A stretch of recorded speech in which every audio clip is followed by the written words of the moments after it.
Movie की शुरुआत में हमें एक पैम्पलेट दिखाया जाता है जिसमें बताया जाता है कि यूनिवर्सिटी में मेल स्टूडेंट की जरूरत है जिससे प्रिजन में रह रहे लोगों के ऊपर साइकोलॉजिकल स्टडी कर सके और इस चीज के लिए उन्हें प्रतिदिन $15 दिया जाएगा। ये जानकर बहुत सारे लड़के इंटरव्यू देते हैं। हैरानी की बात ये थी कि जब उन सबसे सवाल किया जाता है कि तुम गार्ड बनना पसंद करोगे या फिर प्रिजनर, तो वो सभी प्रिजनर बनने के लिए कहते हैं। फिर इंटरव्यू के बाद उन सभी लोगों को गार्ड और प्रिजनर में बांट दिया जाता है, जिसके बाद डॉक्टर फिल उन सभी लोगों को बताते हैं कि ये सिर्फ एक एक्सपेरिमेंट है जिससे हम इंसानों के अंदर होने वाले साइकोलॉजिकल बदलाव को समझ सकेंगे कि जब वो जेल के अंदर होते हैं तो किस तरह के बदलाव आते हैं। जिसके बाद हम डैनियल नाम के एक लड़के को देखते हैं जिसने इंटरव्यू दिया था और क्योंकि उसे प्रिजनर चुना गया था इसलिए पुलिस उसे अरेस्ट कर लेती है। फिर उसकी यूनिवर्सिटी में पहुंचने पर उसे पूरी तरह से नेक्ट कर दिया जाता है। ये सारी चीजें प्रोफेसर फिल और उसकी टीम देख रही होती है। फिर प्रोफेसर फिल के पास जेसी नाम का एक आदमी आता है जो कि एक्सपेरिमेंट के बारे में फिल और उसकी टीम से कंसल्ट करने वाला था, लेकिन हम देखते हैं कि जेसी एक एक्सपेरिमेंट से बिल्कुल भी खुश नहीं था क्योंकि उसे लगता है कि इस एक्सपेरिमेंट की बिल्कुल भी जरूरत नहीं है। इसलिए फिल उसे समझाता है कि इस एक्सपेरिमेंट से हमें पता चलेगा कि जब एक आदमी की आजादी छीन ली जाती है तो उसके अंदर कैसे बदलाव आते हैं। नेक्स्ट सीन में हम देखते हैं कि गार्ड बने सभी लड़के प्रिजनर्स को एक जगह पर इकट्ठा करते हैं और उन्हें समझाने की कोशिश करते हैं कि हम लोग यहाँ पर तुम्हारी हेल्प करने के लिए आए हैं जिससे तुम दोबारा लाइफ में ऐसी गलतियां ना करो। हालांकि प्रिजनर बने हुए सभी लड़के इस बात से बिल्कुल भी खुश नहीं थे क्योंकि उन्हें लग रहा था कि प्रिजनर और गार्ड दोनों को ही बराबर पैसे मिल रहे हैं जबकि सारी परेशानियां सिर्फ प्रिजनर उठा रहे हैं। जिसके बाद गार्ड उन सभी प्रिजनर को लेटर लिखने के लिए पेपर देते हैं जिससे वो उस इंसान को लेटर लिख सके जिससे वो मिलना चाहते हैं। फिर उन लेटर्स को डॉक्टर फिल और जेसी पढ़ते हैं तो उन्हें एक ऐसा लेटर मिलता है जिसमें कैदी ने अपने असली नाम की जगह अपना नंबर लिखा था, जिस चीज से वो लोग काफी हैरान होते हैं। फिर सभी गार्ड प्रिजनर्स को अपने अपने नंबर को नाम की तरह याद रखने के लिए कहते हैं और उन्हें तब तक वो नंबर रटवाते हैं जब तक कि वो उनको याद नहीं हो जाता। इस दौरान वो लोग उन्हें अपने बगल वाले प्रिजनर्स का नंबर भी बताने के लिए कहते हैं और उनके ऐसा ना कर पाने की सजा भी देते हैं। जिसके बाद एक गार्ड उन लोगों से पूछता है कि क्या आज तुम लोगों को अपने नंबर याद करने में मजा आया, तो उनमें से एक कैदी इस चीज के लिए साफ इनकार कर देता है, जिससे गुस्से में वो गार्ड उसे एक छोटे से रूम में अकेले बंद कर देता है जिसे उन लोगों ने होल नाम दिया था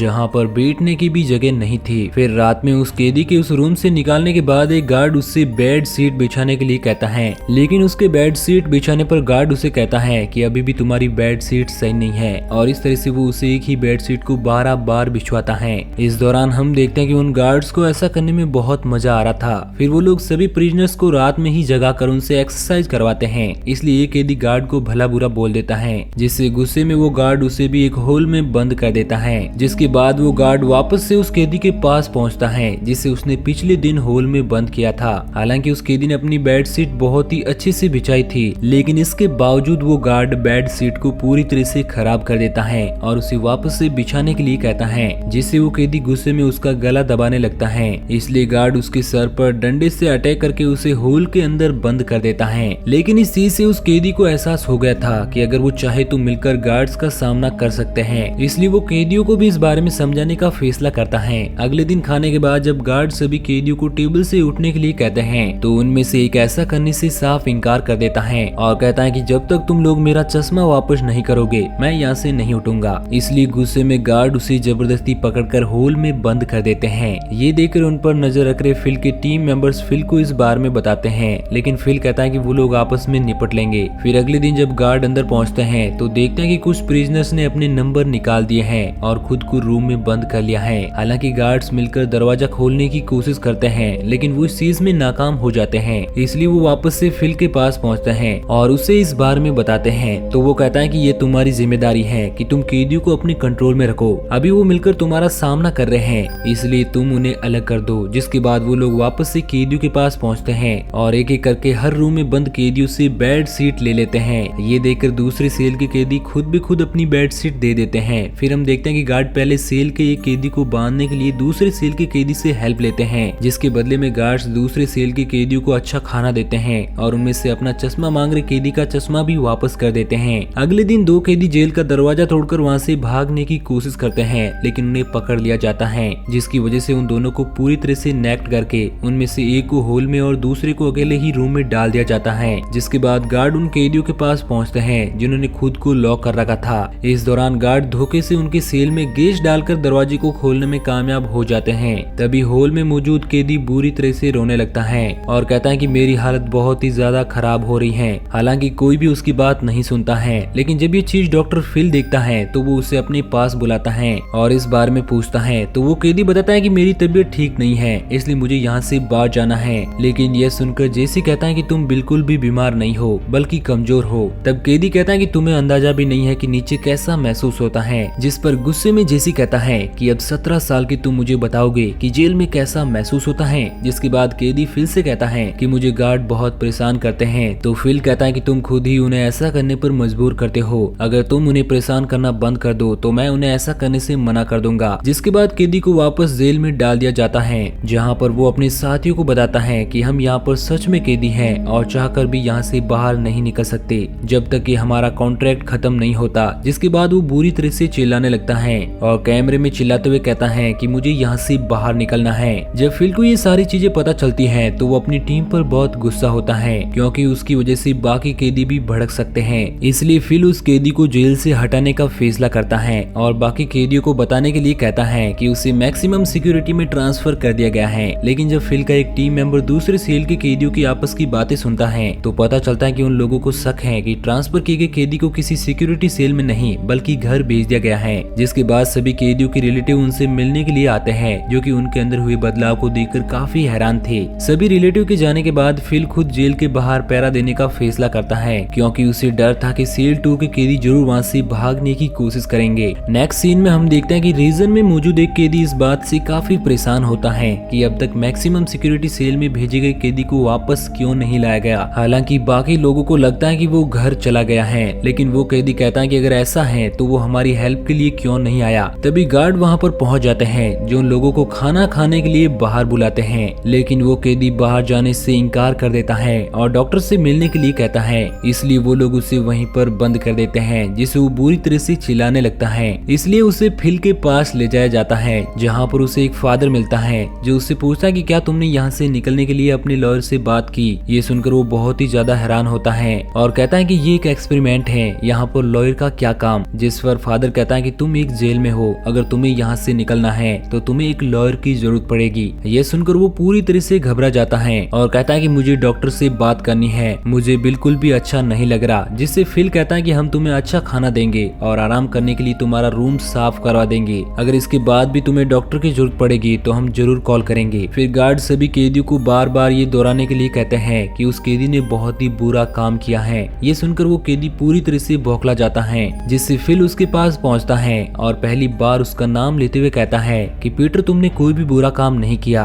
और तुम यहाँ पर कैदी भी नहीं हो, तुम कुछ पेपर पर साइन करके यहाँ से जा सकते हो। और क्योंकि फिल पीटर को आजाद कर देता है, इसलिए उसके टीम के मेंबर इस चीज से काफी नाराज होते हैं और उसे कहते हैं कि अगर हम ऐसे ही करते रहे तो जल्दी ही कैंपस पूरी तरह से खाली हो जाएगा। पर फिल उनसे कहता है कि मुझे यहाँ पर आए हुए फादर पर बिल्कुल भी भरोसा नहीं है, इसलिए मुझे ऐसा करना पड़ा। जिसके बाद हमें 5वें दिन का सीन दिखाया जाता है, जहाँ पर फिल से मिलने के लिए उसकी वाइफ पहुँचती है, जिसे वो अपने एक्सपेरिमेंट के बारे में बताता है और कहता है कि इसकी वजह से उन लड़कों में बहुत ही ज्यादा बदलाव हुए हैं। दूसरी तरफ जब सभी कैदियों को खाना दिया जाता है तो उनमें से एक उस खाने को खाने के लिए साफ मना कर देता है, जिससे गार्ड गुस्से में उसे फूड के साथ होल रूम में बंद कर देता है और कहता है कि जब तक तुम खाना नहीं खाओगे तुम्हें यहीं पर बंद करके रखा जाएगा। फिर एक कैदी को सभी टीम मेंबर के पास डिस्कशन के लिए बुलाया जाता है, जहाँ पर जेसी उसे काफी रूडली बात करता है और ये प्रूफ कर देता है कि वो गिल्टी है, इसलिए उसे इस तरह से कैद में रखा गया है। इस दौरान वो उसके पिछले कई केस के बारे में भी बात करता है, जिसके लिए उसे अरेस्ट किया गया था। यहाँ तक कि जेसी ये भी कह देता है कि अगर तुम यहाँ पर मौजूद आखिर इंसान होगे तब भी मैं तुम्हें आजाद करने के लिए नहीं कहूंगा। फिर उसके जाने के बाद बाकी के टीम मेंबर उस कैदी को छोड़ने के लिए कहते हैं, लेकिन फिल इस चीज के लिए साफ मना कर देता है और कहता है कि अगर इस तरह से हम लोगों से बातें करके उन्हें आजाद करेंगे तो बाकी कैदी ऐसे ही हमसे बात करने की कोशिश करेंगे। इस दौरान हम देखते हैं कि जेसी ने उस कैदी से जो भी कहा था उसकी वजह से वो काफी दुखी होता है, क्योंकि उसे पता था कि वो उसे बिना किसी रीजन के क्रिमिनल बना रहा है, जबकि वो ऐसा बिल्कुल भी नहीं है। पर क्योंकि अब उससे बहुत ही ज्यादा गिल्टी फील हो रहा था, इसलिए वो वहाँ से फिल के मना करने के बावजूद चला जाता है।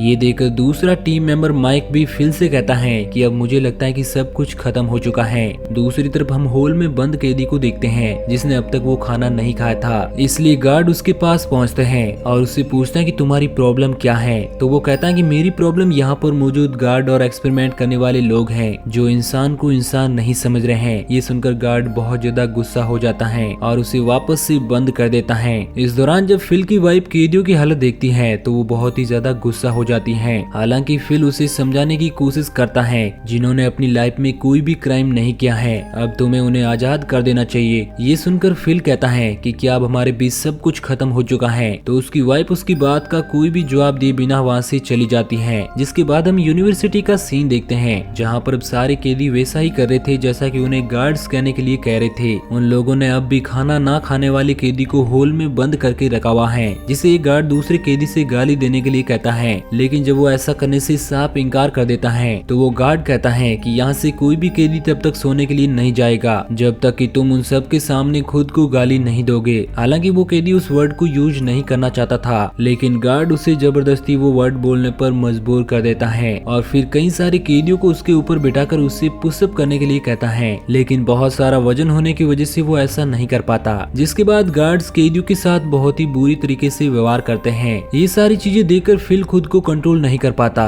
और उन लोगों के पास पहुंचकर बताता है कि अब ये एक्सपेरिमेंट खत्म हो चुका है, इसलिए यहाँ पर मौजूद सभी लोग आजाद हैं। जिसके बाद हमें बताया जाता है कि ये एक्सपेरिमेंट सिर्फ 6 दिन चला था और 20 अगस्त 1971 को टर्मिनेट कर दिया गया था। ये सारी चीजें सिर्फ 6 दिनों के अंदर हो गई थी। इस दौरान वहाँ पर कैद की गई कैदियों को इस बात का पूरा एहसास था कि वो सिर्फ एक एक्सपेरिमेंट नहीं बल्कि सच में एक जेल थी। हालांकि इस एक्सपेरिमेंट में किसी भी पार्टिसिपेंट को लॉन्ग टर्म के लिए किसी तरह का कोई भी नुकसान नहीं पहुंचा। इन सब चीजों के बाद डॉक्टर फिल पूरी दुनिया में साइकोलॉजी के बारे में लोगों को बताने का काम कर रहे हैं। इंटरव्यू के दौरान जब एक कैदी और गार्ड आपस में बात करते हैं तो गार्ड ये बताता है कि वो यहाँ पर कैद लोगों की लिमिट चेक कर रहा था कि शायद कोई ऐसा होगा जो पलटकर उसे ये सारी चीजें करने से मना करेगा, लेकिन किसी ने ऐसा करने की हिम्मत नहीं की थी और यहीं पर ये मूवी एंड हो जाती है। तो दोस्तों, आपको ये कहानी कैसी लगी नीचे कमेंट करके जरूर बताना और इसी तरह की कहानियों की डेली डोज के लिए हमारे चैनल को सब्सक्राइब करना बिल्कुल ना भूलना।